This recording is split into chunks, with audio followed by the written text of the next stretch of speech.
Bonjour et bienvenue à toutes et à tous. Merci d'avoir accepté notre invitation pour cette webcast qui aura pour but de vous présenter la conception de moules avec Créoparamétrique. Je m'appelle Ronan, je suis ingénieur d'application au sein de l'équipe technique de Forcat Group et je suis ravi d'animer cette présentation en votre compagnie. Voici le sommaire de ma présentation. Pendant les toutes premières minutes, je ferai un rappel sur les enjeux de l'entreprise industrielle et la stratégie que Forcat Group propose. Ensuite, je vous présenterai la société Matfer, qui nous a gentiment prêté leurs données CAO pour illustrer cette webcast. Je continuerai sur le cheminement logique pour la conception d'un moule, à savoir en premier lieu la préparation du modèle. S'il ne provient pas de créoparamétrique, nous devons tout de même être capables d'importer sa géométrie, parfois la réparer, puis s'en servir pour analyser sa faisabilité. Identifier s'il existe des zones en contre-dépouille afin de déterminer au plus juste le plan de joint, savoir s'il n'y a pas de zones avec surépaisseur qui provoqueront des retassures, puis nous devrons être capables d'apporter des modifications de dernière minute, soit pour rendre la pièce moulable, soit pour la rigidifier, ou encore pour l'alléger afin d'économiser de la matière et du temps d'injection. Je poursuivrai sur notre sujet, à savoir la conception du moule. L'outil est composé des parties moulantes, les empreintes, et de la carcasse, avec bus d'injection, doigts de démoulage, batterie d'éjection, etc. Je vous détaillerai ces deux sujets pour arriver à un outil complet. Je vous présenterai là rapidement la continuité de cette conception. Une fois l'outil modélisé, il faut fabriquer chaque pièce. PTC Creo est doté d'applications dédiées à l'usinage, permettant de contrôler vos centres d'usinage jusqu'à 5 axes. Enfin, nous conclurons cette réunion par un échange questions-réponses.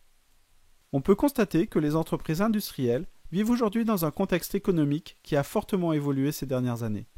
Cette planche montre notamment les nouvelles contraintes auxquelles l'entreprise industrielle doit faire face aujourd'hui, que ce soit au niveau de la complexité du produit qu'elle doit développer, la pression sur les prix et les délais qu'elle subit, ou l'internationalisation impose de nouvelles organisations. Les sociétés industrielles réagissent à ces nouveaux défis, notamment en structurant leur système d'information autour de deux colonnes vertébrales que sont l'ERP et le PLM. C'est la raison pour laquelle, de manière cohérente, Forcat Group propose une solution globale autour de deux offres, ERP et PLM, tout en proposant une interface entre les deux systèmes d'information. Cela permet ainsi de garantir une traçabilité continue tout le long du développement du produit, de l'idée originelle jusqu'à son retrait du marché. L'offre ERP est portée par la solution Sage ERP X3 de l'éditeur Sage, dont une des caractéristiques principales est que cet éditeur équipe aujourd'hui une entreprise industrielle sur deux en France, garantissant donc une maturité et une pérennité de leur offre. De la même façon, l'offre PLM est portée par l'éditeur PTC, société faisant partie des leaders mondiaux dans le domaine de l'édition, de solutions CAO avec la suite logicielle Creo et PLM avec les technologies Windchill. Forcat Group a complété son offre avec des solutions de niche, notamment en calcul de structure avancé avec MSC, la simulation de fluide avec Cradle et le calcul de chaîne de cote avec l'éditeur Sigmetrix et sa solution Citol. Forcat Group accompagne désormais ses 1200 clients industriels depuis plus de 10 ans. Forte de plus de 100 collaborateurs et de façon à être plus proche de ses clients, la société déploie ses ressources sur 7 agences. Un employé sur deux est ingénieur d'application, ce qui permet à Forcat Group d'assurer un support technique de grande qualité, malgré la croissance importante de sa base installée.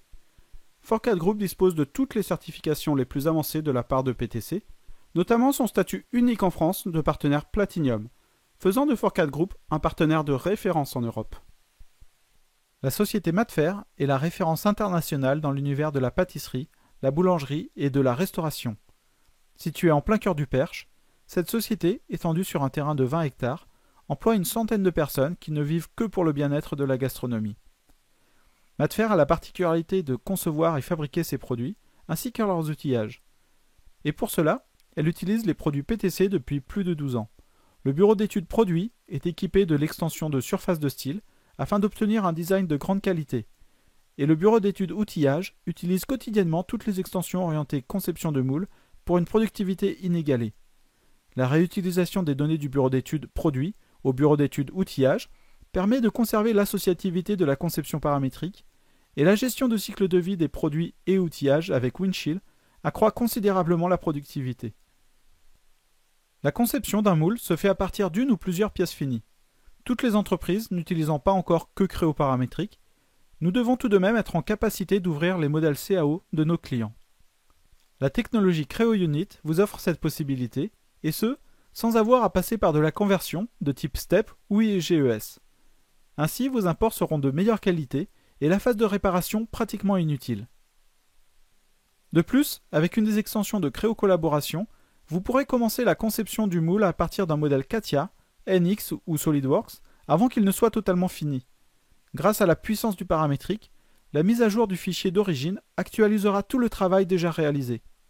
Pour en savoir plus sur ce sujet, je vous invite à visionner notre webcast réalisé en novembre 2014 qui est disponible sur la chaîne YouTube de Forcad. Si vous rencontrez des erreurs lors de l'import, celui-ci ne sera pas fermé et formera un ensemble de surfaces.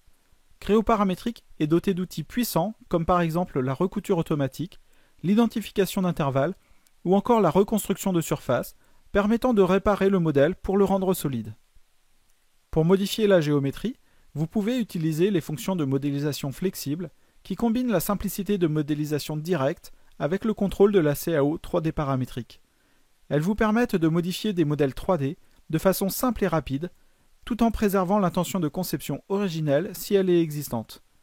Les géométries changées seront modifiables et le nouveau schéma de cotation appliqué utilisable en mise en plan. Creo Paramétrique est doté d'un ruban complet d'analyse, vous permettant entre autres de vérifier les zones à risque pour la conception ou l'injection de pièces plastiques.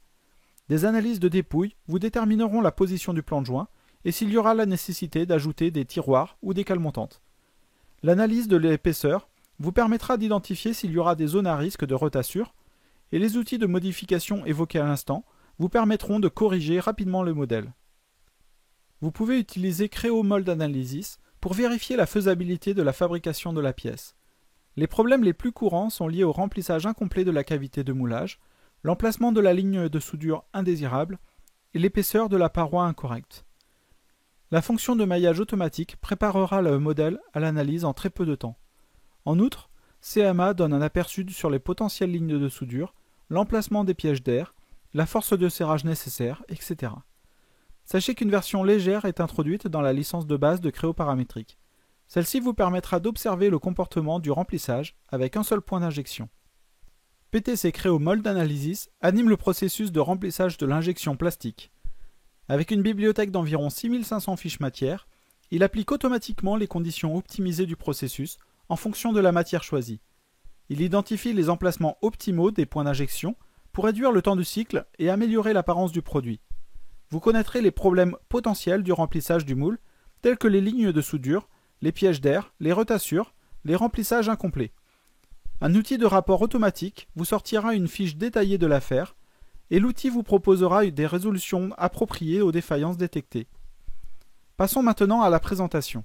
Le modèle prêté par la société Matfer pour illustrer cette webcast est un corps d'entonnoir automatique. Vous pouvez voir cet extrait de leur catalogue qui détaille le produit complet. La pièce que nous allons traiter est en polycarbonate. Dans notre exemple, nous ne verrons pas la partie import puisque nous travaillerons sur un modèle natif à Creo Paramétrique, mais je pourrais néanmoins vous montrer la liste des fichiers disponibles à l'ouverture. Ici, nous allons ouvrir le corps d'un entonnoir automatique de la marque Matfer et y exécuter différentes analyses, comme les dépouilles, les épaisseurs, la rhéologie, et nous allons aussi appliquer des modifications sur la géométrie. Passons à l'application Creo Paramétrique 3.0. Tout d'abord, remarquez la liste imposante des extensions utilisables par le logiciel et sans plugin complémentaire à installer. Vous n'aurez pas de mal à trouver le format du logiciel CAO utilisé par votre client. Pour notre exemple, nous travaillerons sur un modèle Creo Paramétrique. Commençons par étudier sa faisabilité. Analysons les dépouilles dans la direction du plan de face dans un premier temps. Au premier abord, la conception de cette pièce veut que nous utilisions 2 tiroirs pour les empreintes extérieures et un noyau pour la forme intérieure. L'analyse de dépouille applique un code couleur pour montrer les zones entre 0 et la valeur de dépouille souhaitée, puis au-delà de la valeur de référence. Observons l'analyse dans la direction du plan de dessus. Le bouton d'information vous permet de connaître la valeur exacte de la dépouille. Déplacez simplement le curseur de la souris sur le modèle pour avoir l'infobulle. Le code couleur vous permet d'identifier tout de suite les zones en contre-dépouille et le filtre d'affichage simplifie l'aperçu. Ici, nous identifions rapidement une surface qui ne suit pas le sens de l'éjection. Nous traiterons cette erreur plus tard.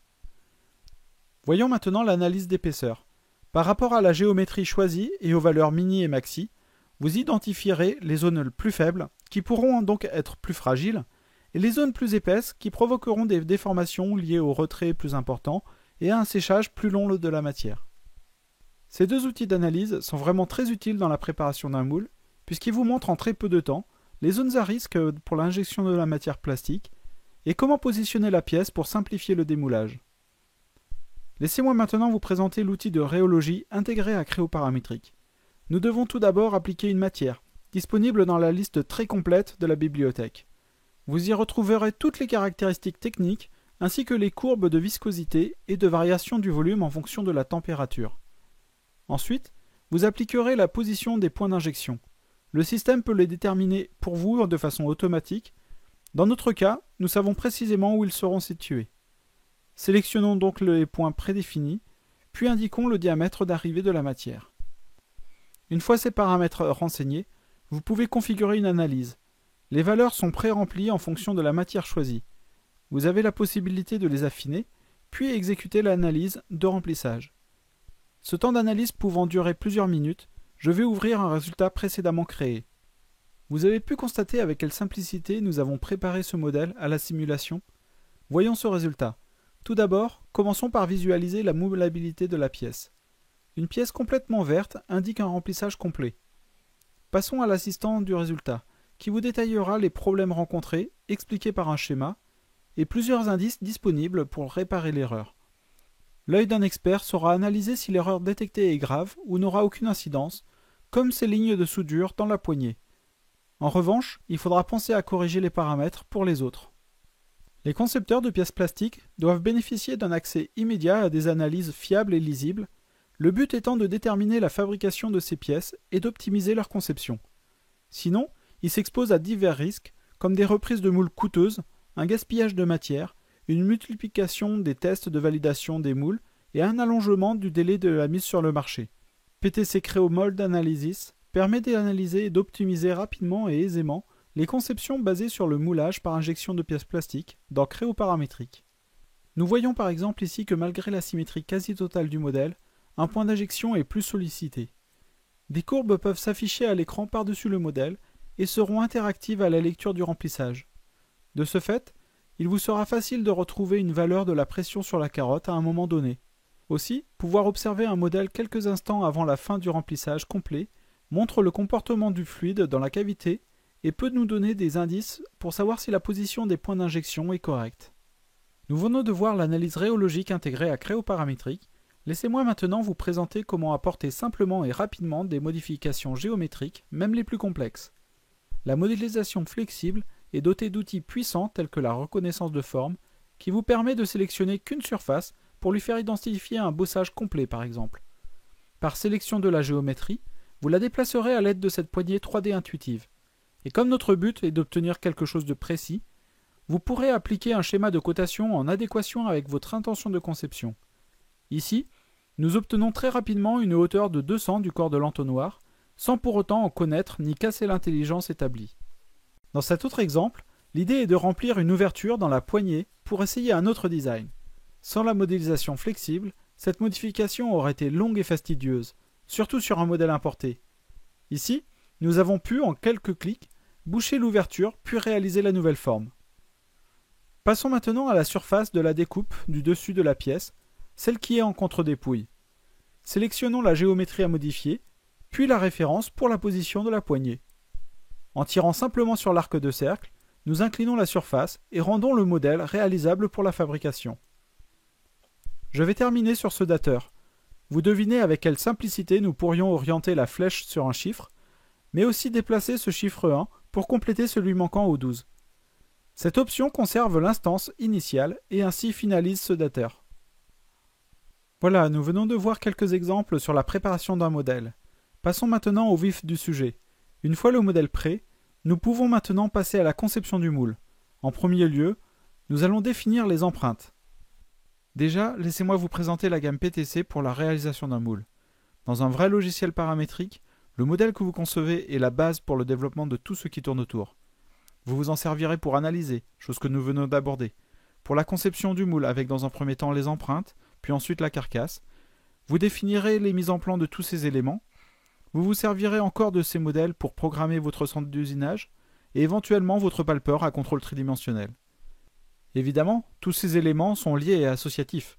Vous modifiez la pièce source et c'est l'étude complète qui est actualisée.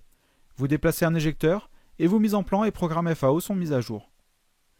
PTC Creo Tool Design Extension est le meilleur outil CAO 3D pour les concepteurs professionnels qui doivent créer rapidement des empreintes rapportées, des empreintes de fonderie et des répétitions de qualité supérieure. Grâce aux puissantes fonctionnalités paramétriques de génération de surface de PTC Creo TDX, les ingénieurs peuvent créer des surfaces de joints les plus complexes avec une facilité exceptionnelle. En automatisant de nombreux processus longs et compliqués, PTC Creo TDX vous permet de consacrer moins de temps aux tâches fastidieuses et plus de temps à la conception d'un outil innovant et de qualité supérieure. Dans les nombreuses nouveautés de Creo 3, vous en retrouvez plusieurs concernant la fermeture du plan de joint. L'interface des fonctions a été améliorée, ainsi que leur performance. La fermeture automatique des ouvertures d'une surface, même complexe, accélère la conception des parties moulantes. Ces images vous montrent quelques exemples de fermetures réalisées. En précisant uniquement la surface initiale, Creo Paramétrique étend les extrémités des ouvertures jusqu'à leur fermeture complète. Le résultat final redonne la géométrie initiale de la surface ouverte. Laissez-moi vous expliquer la suite de ma présentation Creo Paramétrique. Nous allons ici préparer les parties moulantes, insérer un modèle et le préparer, définir le plan de joint, puis décomposer le brut dans différentes parties moulantes. Voici la pièce que nous allons traiter. C'est le corps de l'entonnoir automatique de mat de fer dans son état d'origine. Nous allons créer une nouvelle conception de type empreinte de moulage, puis ajouter ce modèle. L'option d'héritage du modèle peut s'avérer pratique lorsque vous voulez appliquer des modifications à la pièce brute sans changer la géométrie de la pièce finie, comme par exemple une surépaisseur pour prévoir un usinage. Ensuite, ce tableau configure le nombre d'empreintes avec leur forme et espacement. Nous resterons sur une empreinte unique. Appliquons le brut. La pièce brute représente le bloc d'origine des parties moulantes. Celui-ci peut être créé de façon automatique comme cet exemple. Vous pouvez choisir une forme prédéfinie, un décalage uniforme sur chaque extrémité de la pièce, puis affiner les valeurs. Ou il peut être créé de manière plus standard en utilisant un gabarit. Dans ce cas, il faudra assembler avec les contraintes classiques d'assemblage. Venons ajouter le retrait à la pièce.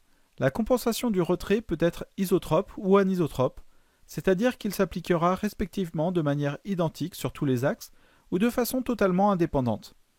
Vous pouvez aussi appliquer une valeur mesurée sur une cote et ainsi obtenir une empreinte plus juste. Ajustons le brut et laissez-moi vous montrer une autre fonction très intéressante dans la conception des parties moulantes. Cette courbe, dite silhouette, porte bien son nom puisqu'elle retrace les extrémités de chaque ouverture de la pièce dans la direction de démoulage. Elle est très utile pour définir le plan de joint, même sur les pièces les plus complexes. Nous ne nous en servirons pas dans notre cas, puisque l'ouverture des tiroirs se fera par une surface plane. Les puissantes fonctions de plan de joint vous permettent de raccorder les extrémités de la pièce à celles du brut pour ensuite le découper. Ici, je suis en train de fermer les ouvertures, et vous voyez qu'en très peu de clics, j'obtiens le résultat souhaité. Cette opération est obligatoire, car le système aura besoin d'une forme complètement bouchée pour procéder au découpage des empreintes. Néanmoins, grâce aux fonctions expliquées dans le diaporama, cette opération s'effectue en très peu de temps. Nous avons fermé le bout de l'entonnoir, puis la découpe de forme oblongue. J'aimerais maintenant raccorder l'entrée de l'entonnoir avec le fond du brut, de façon à définir la forme du noyau. Avec une simple fonction d'esquisse, et en s'appuyant sur la géométrie de la pièce, nous effectuons cette opération très rapidement. J'englobe le bossage, puisqu'il fait partie intégrante de cette direction de démoulage. Laissez-moi ajuster les quelques cotes avant de valider cette esquisse. Définissons la profondeur en s'appuyant sur la face inférieure du brut. Et voilà, nous venons à partir de ces trois fonctions de décomposer la partie moulante intérieure, celle du noyau. Il ne me reste plus qu'à modéliser la forme pour décomposer les deux tiroirs. Celle-ci sera présentée par cette surface plane. Avec Creo Paramétrique, vous pouvez choisir vos références d'esquisse à la volée et vous identifiez tout de suite le profil fermé avec l'ombrage de la forme et un profil ouvert avec les extrémités en surbrillance rouge. Pour finir, nous allons rajouter ce que l'on appelle un volume de moulage. Cette forme cylindrique schématisera le noyau supérieur, par lequel arrivera la matière. Remarquez que l'interface de l'extension de conception des parties moulantes est simple d'utilisation et suit un processus utilisateur dans le cheminement des fonctions. Toutefois, Si par mégarde vous avez oublié d'appliquer un retrait par exemple, sachez que vous pouvez le rajouter ou le modifier à tout moment, sans devoir refaire tout le travail déjà avancé. Nous allons procéder au découpage du brut. C'est très simple. Dans un premier temps, nous décomposerons le volume complet, en se basant sur les surfaces de bouchage. Nul besoin de choisir les surfaces du modèle, le système sait déjà que vous voulez vous en servir pour la forme de la cavité. Sans plaisanterie, vous venez de constater que le travail que l'on avait à faire était juste de raccorder une surface allant du plan de joint au bord du brut. La forme de la pièce est automatiquement prise en compte dans la décomposition du volume. Je vais poursuivre avec la forme du noyau supérieur que j'appellerai buse. La conception des parties moulantes n'est qu'un ensemble d'opérations booléennes. Nous nous basons sur la soustraction de volumes les uns aux autres, et la puissance du paramétrique fait que si vous modifiez une forme, l'ensemble se mettra à jour. Je termine le découpage par la surface plane qui divise les deux tiroirs. Jugez vous-même, vous avez pu constater avec quelle simplicité et rapidité nous avons ici détaillé la forme des différentes cavités. Nous allons nous servir de ces volumes pour créer des modèles à part entière, en nous servant du gabarit de pièces standard à la société. Ainsi, vous serez certain de retrouver vos plans de référence, orientation, paramètres, etc. Maintenant, faisons un peu de ménage. L'application sait pertinemment que pour arriver au but, nous devons passer par plusieurs étapes de construction qui polluent l'affichage une fois terminé.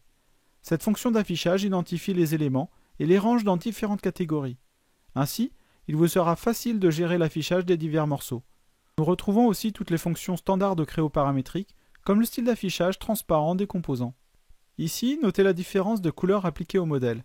Le système identifie en bleu les faces en contact avec une autre empreinte, et en transparent les surfaces appartenant à la cavité de moulage. Cela permet de bien comprendre la pièce lorsqu'elle est isolée dans une fenêtre à part. Procédons maintenant à un exemple de canal d'injection. Vous définissez la forme du canal, son diamètre, et dessinez le réseau dans une simple esquisse. Nous allons sur cette pièce dessiner 4 segments pour que par la suite, nous puissions définir un diamètre différent aux extrémités. Sans cet outil dédié, il nous aurait fallu beaucoup plus de temps à représenter ce simple canal. Alors pensez à ce que cela donnerait avec un réseau plus riche. Je vous laisse imaginer le nombre de fonctions d'esquisse, de balayage, et le temps qu'il faudrait en cas de changement du profil du canal. Bref, voici encore une fonction performante de Creo Tool Design, nous permettant de gagner en productivité. En parlant de fonctions intéressantes, en voici une autre qui est vraiment très bien. Comme à son habitude, le nom des fonctions dans Creo désigne clairement la fonction, rien de tel pour un apprentissage rapide. Ici, nous venons de créer une pièce qui a rempli toute la cavité de moulage, y compris le canal d'injection et la carotte s'il y avait. Rien de tel pour valider et analyser un résultat. Je vais en rester là pour la présentation de cette deuxième partie. Nous venons de voir, avec l'exemple du modèle Matfer, le principe de création des parties moulantes. Continuons sur la création de la carcasse du moule et son équipement. De nombreux moulistes utilisent une approche de CAO 2D pour concevoir les bases du moule. PTC Creo Expert Mold Base constitue à cet égard la solution idéale. Basée sur le processus et facile à apprendre, cette extension permet aux moulistes de travailler dans un environnement 2D familier, tout en profitant de la puissance et des avantages de la 3D et en réduisant considérablement les délais. Cette extension orientée métier permet la création rapide et automatisée des carcasses des moules les plus complexes, à l'aide d'assistants dynamiques et de bibliothèques de composants spécifiques et enrichissables.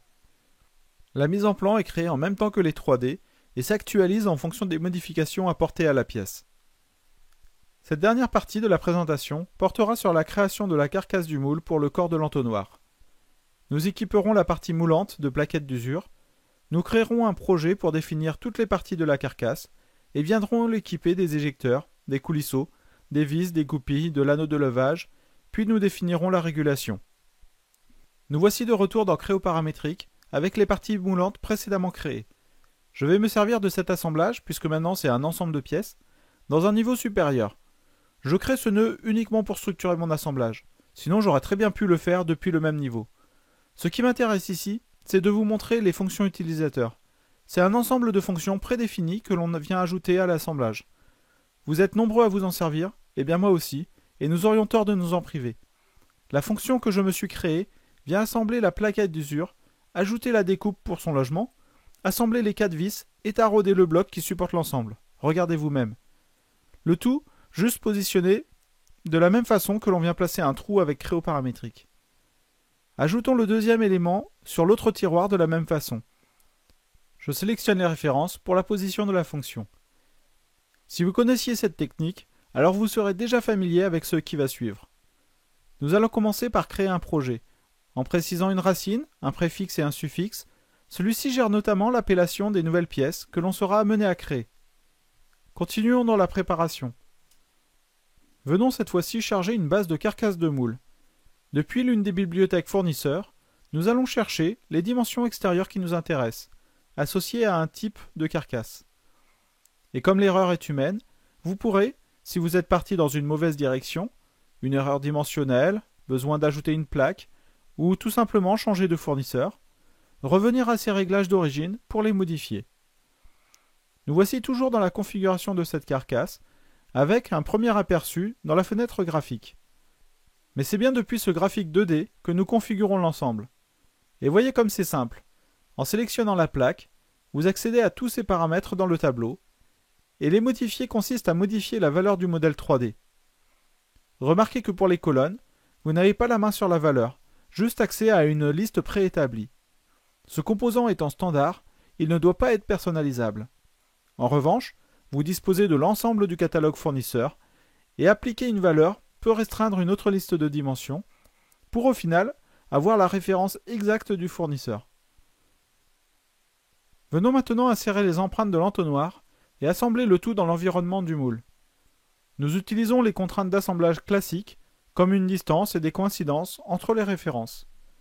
La proposition automatique et intuitive des contraintes d'assemblage facilite le processus. Nous venons d'ajouter les parties moulantes au reste du moule dans leur position. Il nous faut maintenant évider la matière dans les plaques porte-empreintes. Activer une pièce dans un assemblage permet de travailler sur le modèle tout en restant dans l'environnement du produit. Ici, nous allons ajouter la découpe des lardons en nous basant sur la forme des empreintes. Je vais réutiliser leur forme de manière à la reproduire rapidement. L'aperçu en temps réel d'une fonction en cours de réalisation dans Créo paramétrique aide à la compréhension du résultat et facilite la prise en main du logiciel. Faisons de même avec le porte-empreinte de la partie fixe. Je vais cette fois encore activer la pièce et utiliser les références. Nous sommes en train de faire le seul travail manuel dans le montage du moule, c'est donc bien la partie qui prend le plus de temps. Je sélectionne les arêtes des cales d'usure et celles du fond du tiroir, puis je les rejoins entre elles jusqu'à former le trapèze. Réglons la profondeur de la découpe dynamiquement à l'aide de la poignée, puis voyons comment insérer un composant de quincaillerie dans ce moule. L'application contient un ruban complet dédié à l'ajout de pièces standards pour le montage d'un moule. En précisant l'élément dans l'une des bibliothèques fournisseurs, vous le positionnerez par sélection des références. Bien souvent, il vous faudra juste un point pour préciser l'endroit et au moins une surface pour indiquer une direction. Voyez avec cette goupille. Nous avons la liste des fournisseurs en haut, je choisis le diamètre dans le tableau, lui précise sa position et sa direction. L'aperçu modifie le style d'affichage de sorte que vous puissiez bien voir le composant. En revanche, je viens de constater que j'ai fait une erreur. À tout moment, nous pouvons rééditer une fonction pour modifier ses paramètres. Faisons de même avec les éjecteurs.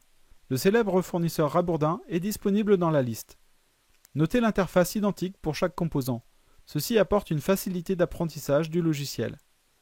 Remarquez aussi que je n'ai pas précisé de longueur, car les éjecteurs s'adapteront eux-mêmes en fonction de leur position. Je reviens à la quincaillerie, où je trouverai un anneau de levage. N'ayant pas défini le point de placement, je peux juste sélectionner la surface et préciser à la volée sa position.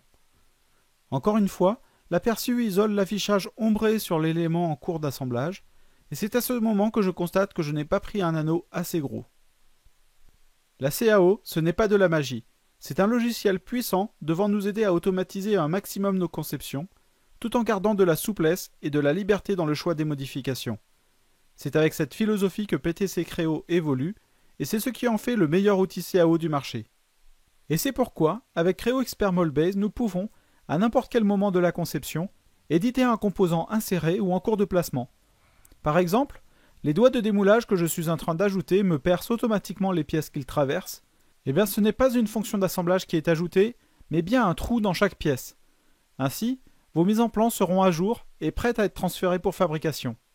Regardons une autre fonction très intéressante. Comme pour les canaux d'injection de tout à l'heure, la réalisation du circuit de régulation n'est pas infaisable, mais peut prendre beaucoup de temps entre la définition des trous et l'assemblage des bouchons et raccords.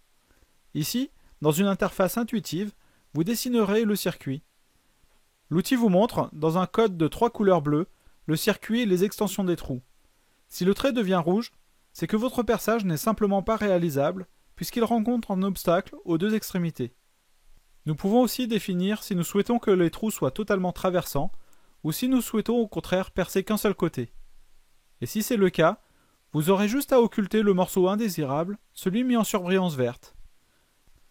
Par défaut, le système place déjà des bouchons à chaque ouverture. Nous pouvons néanmoins éditer le composant utilisé pour appliquer celui que l'on désire, disponible dans l'une des bibliothèques des fournisseurs, ou un composant personnalisé ajouté par l'administrateur de la base. Il vous suffira de cliquer sur l'extrémité que vous voulez contrôler pour le changer, et pensez à demander l'assemblage des éléments. Vous vous demandez peut-être pourquoi vous ne voyez pas apparaître les composants placés depuis tout à l'heure. Eh bien c'est tout simplement pour vous permettre d'alléger l'affichage et les ressources que le système les masque par défaut. Vous pourrez gérer l'affichage à l'aide de ce panneau. Je vous laisse découvrir le moule complété avant de finaliser cette présentation. Vous avez pu constater la rapidité d'action avec cette extension. Voici une capture du moule fini de Matfer. Vous y retrouvez les détails du bloc chaud et son connecteur, les canaux de régulation complets, les tiroirs sont assemblés sur des cales d'usure et les lardons sont remplaçables. Les doigts de démoulage sont logés dans des supports dédiés. La batterie d'éjection est composée de dévêtisseuses. La philosophie pour arriver à ce résultat complet est la même que celle que je vous ai présentée durant ces quelques minutes. Avec les mises en plan créées automatiquement et les nomenclatures détaillées, vous pouvez lancer la fabrication du moule et ses empreintes très rapidement. PTC Creo est équipé d'applications FAO, allant du simple perçage ou détourage au contrôle de centre d'usinage 5 axes continus. Incluse dans une licence Creo paramétrique, cette application FAO vous permettra de contrôler les déplacements de la broche sur 2 axes simultanément, puis un axe en profondeur. Ce principe sera suffisant pour les éléments de carcasse comme les tasseaux, la batterie d'éjection ou encore les portes empreintes. Avec une des extensions Creo orientée fabrication, vous aurez un logiciel FAO complet et intégré à Creo paramétrique qui aura l'avantage d'être complètement associatif avec la pièce originelle. La programmation des parcours d'usinage en fraisage 5 axes, tournage multi-axe, centre de tournage, électro-érosion à fil 4 axes sont des fonctions qui peuvent être indispensables pour la réalisation des parties moulantes. Pour résumer, retenez que les concepteurs de moules disposent désormais de tous les outils nécessaires à la conception d'un assemblage moulé complet, noyau, empreinte, carcasse de moule, et plus encore avec les outils de simulation du remplissage, de fabrication, et le tout sans changer de logiciel.